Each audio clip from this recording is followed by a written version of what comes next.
Customer request.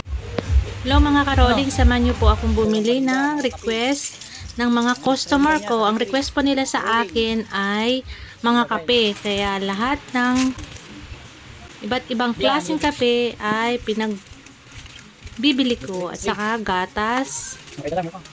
Yan. Mga karamihan po ay 12 pieces yung mga binili ko. Yan, may Milo din po. Ayan, after po no, pumunta po na ako sa cashier. Ayan, 1, 2, 3, 4, 5, 6 klase ng kape. Tsaka gatas. Ngayon, naalala ko, palaman pala, kaya bumalik ulit ako. Hindi ako ng Cheese Whiz, Eden, yung mga affordable lang, mga twin pack.